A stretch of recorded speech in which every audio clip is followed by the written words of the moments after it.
الرحمن الرحیم الحمد للہ رب العالمین نحمدہ ونصلی علی رسولہ الکریم۔ آج میں آپ لوگوں کا بہت شکریہ ادا کرتی ہوں کہ آپ نے مجھے اس مجلس میں بلایا، اس مجلس کا حصہ بنایا اور میری حوصلہ افزائی کی۔ میں آپ لوگوں کی بہت بہت زیادہ شکر گزار ہوں۔ جس کامیابی کی دہلیز پہ آج میں کھڑی ہوں، اس دہلیز پہ پہنچنے میں جو بھی مسائل آئے، جو بھی مشقتیں اٹھانی پڑی ہے وہ سب مجھے آج سوچ کے، وہ جو میں پیچھے پلٹ کے دیکھ رہی ہوں،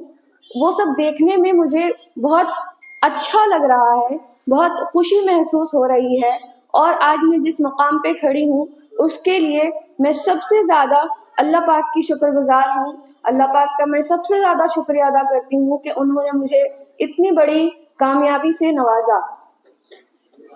اس کامیابی کی دہلیز پہ پہنچنے کے لیے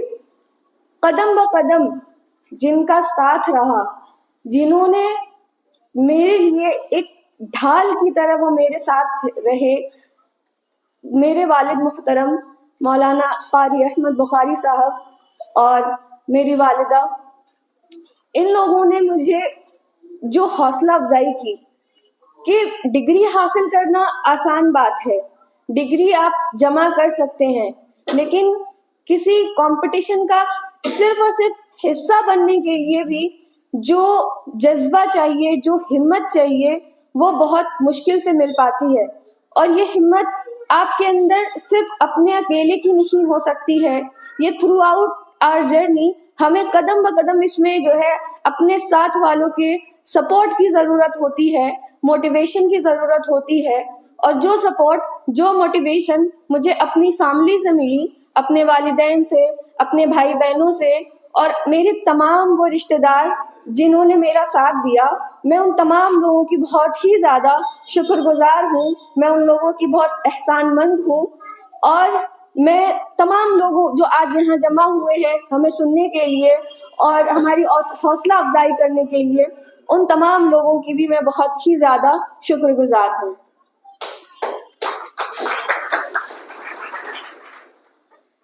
میرے پاپا مجھے ہمیشہ جو ہے، جو ہمارے دادا محترم تھے مولانا سعد اللہ بخاری رحمۃ اللہ علیہ، ان کی باتیں بتایا کرتے تھے کہ تعلیم کے میدان میں بہت بہت کوششیں کی ہیں انہوں نے علم پھیلانے کے لیے۔ منگیر میں خاص کر کے جو انہوں نے مدرسہ تجوید القرآن کی بنیاد رکھی اور جس طرح انہوں نے علم کے میدان میں جو بھی کارنامے انجام دیے وہ قابل تحسین رہے ہیں، اور انہی کی کوششوں کو ایک عملی جامہ پہنانے کا کام جو میرے والد محترم صاحب نے کیا وہ بھی قابل تحسین ہے، قابل تعریف ہے، اور اس کے لیے میں اپنی والدین کی ہمیشہ شکر گزار رہوں گی، ہمیشہ احسان مند رہوں گی۔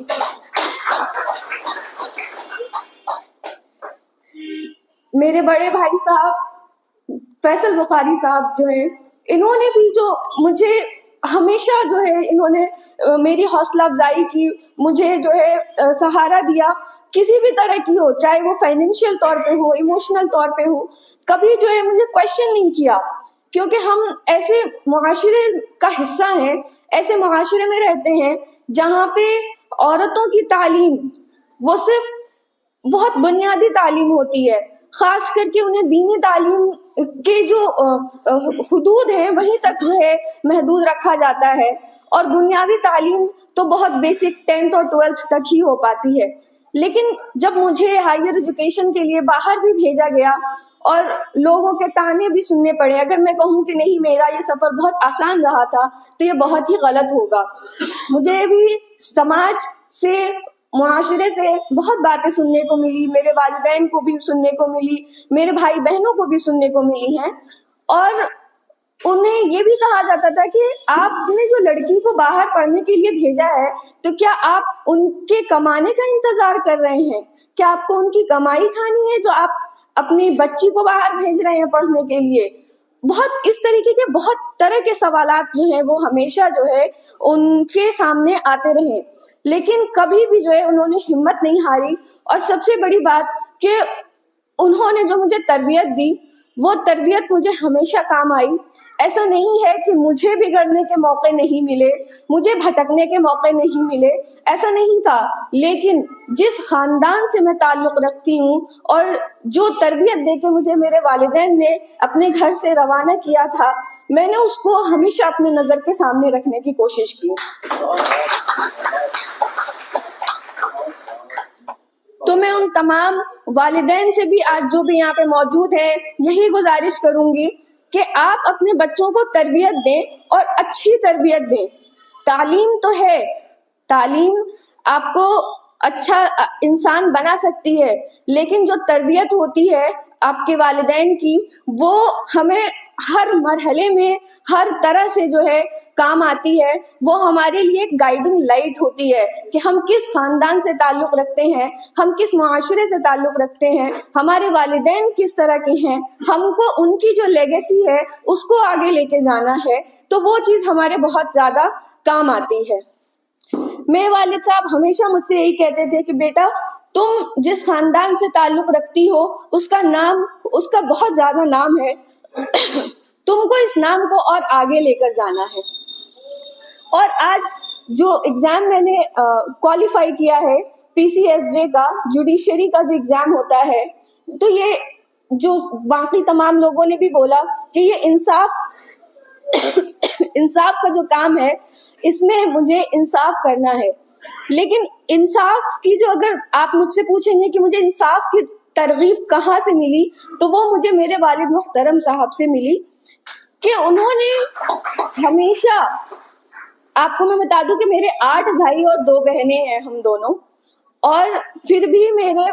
پاپا نے کبھی بھی ہم لوگوں کے بیچ میں کسی بھی طرح کی ناانصافی نہیں کی, چاہے وہ پڑھائی کے معاملے میں ہو, چاہے وہ کسی بھی طرح کے معاملات ہوں. تو وہ جو انصاف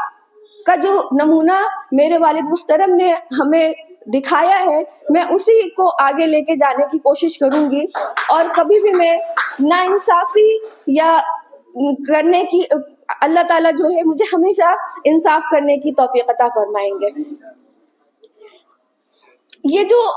تعلیم ہم جو آج بات کر رہے ہیں وہ تعلیم کی اہمیت پہ بات کر رہے ہیں کہ آج جو میں نے مقام حاصل کیا ہے وہ صرف اور صرف تعلیم کی بدولت یہ مقام میں نے حاصل کیا ہے.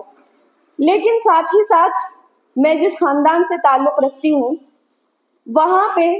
جو باقی لوگ ہیں ان کو جو ہے دین سے روبرو کرایا جاتا ہے. ہمارے جو بھی مدرسے اور جو بھی ہمارے یہاں جو امامت کی جاتی ہے, تو وہاں پہ جو بھی لوگوں کو دین سے جو ہے ان کا رشتہ جوڑنے کی کوشش کی جاتی ہے. تو اسی طرح شروع سے جو ہے مجھے بھی ہمیشہ حجاب اور پردے کی اہمیت سمجھائی گئی, بتائی گئی. تو میں نے ہمیشہ حجاب اور پردے میں رہنے کی پوری کوشش کی. میں نے انٹرنشپس ہمیں کرنی ہوتی ہے BLLB کے دوران میں, تو میں نے Calcutta high court, Patna high court,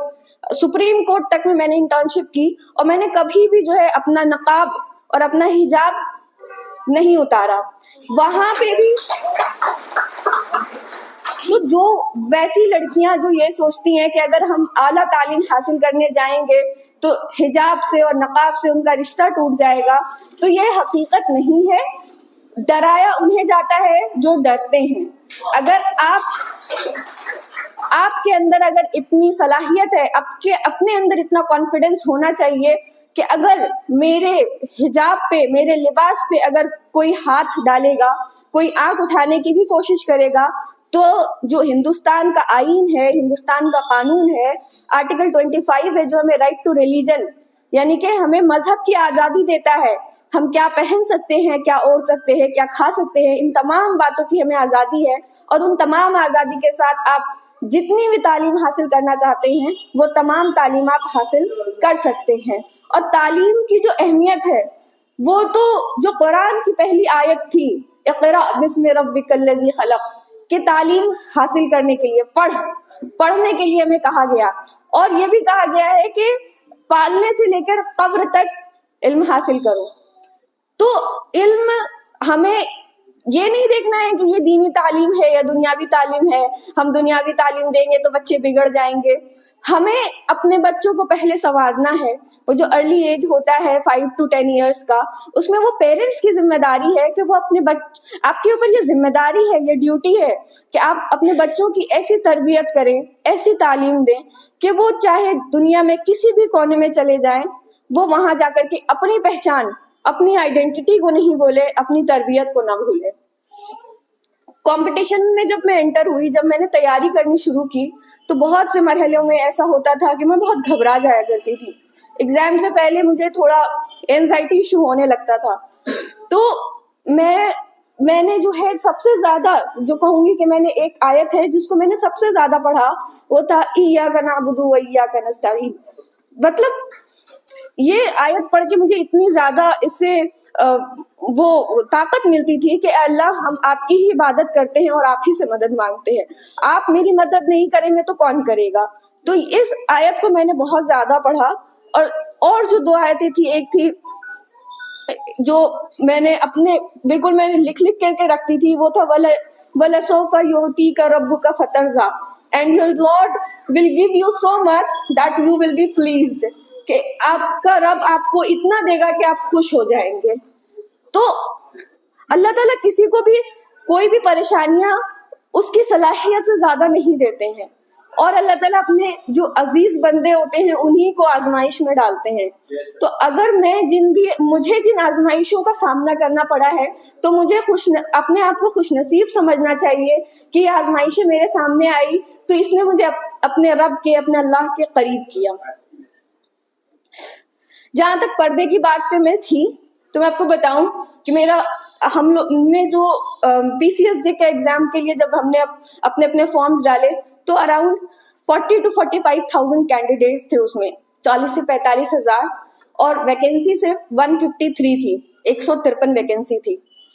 تو میرا پری کوالیفائی ہو گیا، میرا مینس بھی کوالیفائی ہو گیا. جب انٹرویو کی بات آئی تو انٹرویو کے ٹائم پہ ہم نے بہت سارے موک انٹرویوز دیے تاکہ ہماری جو ہیزیٹیشن ہے وہ نکل سکے، ہماری جھجک نکل سکے. تو میں جب موک انٹرویوز میں بھی جاتی تھی تو میں حجاب میں جایا کرتی تھی موک انٹرویوز دینے کے لیے. تو وہاں پہ تمام لوگ جو ہے وہ مجھ سے یہی کہتے تھے کہ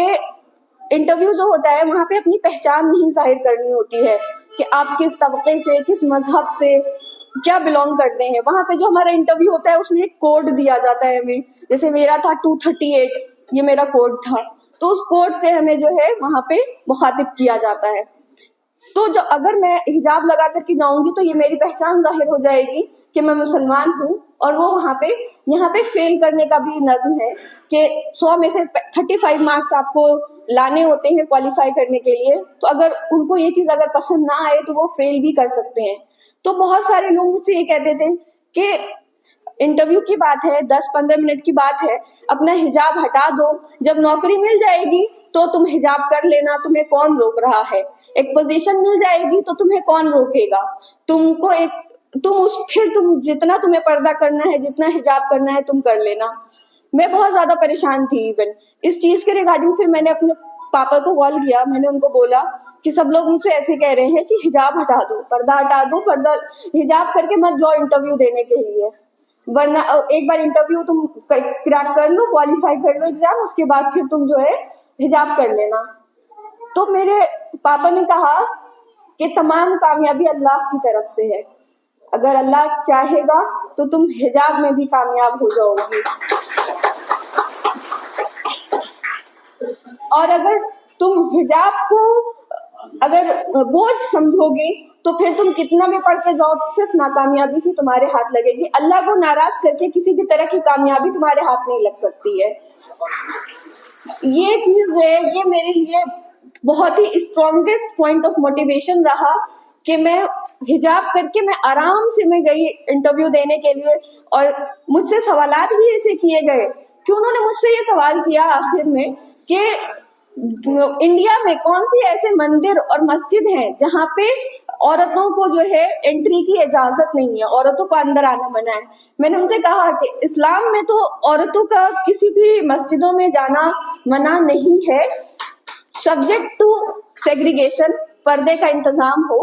آپ مسجد میں بھی جا سکتے ہیں, آپ کعبہ میں بھی جا سکتے ہیں, آپ مدینہ شریف میں بھی جا سکتے ہیں, کہیں بھی جا سکتے ہیں. لیکن جہاں تک مندر کی بات کی جائے تو میں نے ان کو بتایا کہ کیرل میں اور ساؤتھ انڈیا میں بہت سارے ایسے مندر ہیں, جیسے کہ ہم سبری مالا کا اگزامپل لے لیں تو وہاں پہ بھی جو ہے وہ عورتوں کی کو جو ہے انٹری کی اجازت نہیں ہے. اور بہت سارے ایسے مندر ہیں یہاں پہ صرف عورتوں کو نہیں, جو نیچے طبقے کے لوگ ہوتے ہیں, جو لوور کاسٹ کے لوگ ہوتے ہیں, ان کو بھی اجازت نہیں ہے. تو پھر انہوں نے میرے سے ایک اور کاؤنٹر کویشچن کیا. انہوں نے یہ کہا کہ ہندوستان جو ہے وہ ایک ایسا ملک ہے جہاں پہ مختلف مذہبوں کا جو ہے اوریجن ہوا ہے. اگر ہم دیکھیں ہندوازم ہے, سکھزم ہے, بدھزم ہے, یہ سب ہندوستان نے دیے ہیں دنیا کو. تو جو ایک آستھا والی چیز ہے, ایک آپ کے فیتھ اور ایمان والی چیز ہے,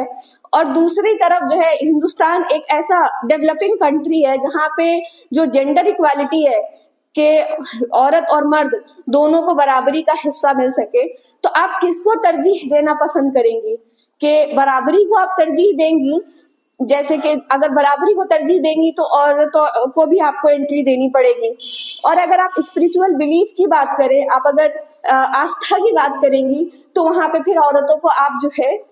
کیا کہتے ہیں انٹری پھر آپ منع کر دیں گی. اس طرح سے انہوں نے پھر مجھے سوال کیا کہ آپ کی پرائرٹی کیا ہوگی, اسپریچول بلیف یا پھر جینڈر ایکوالٹی.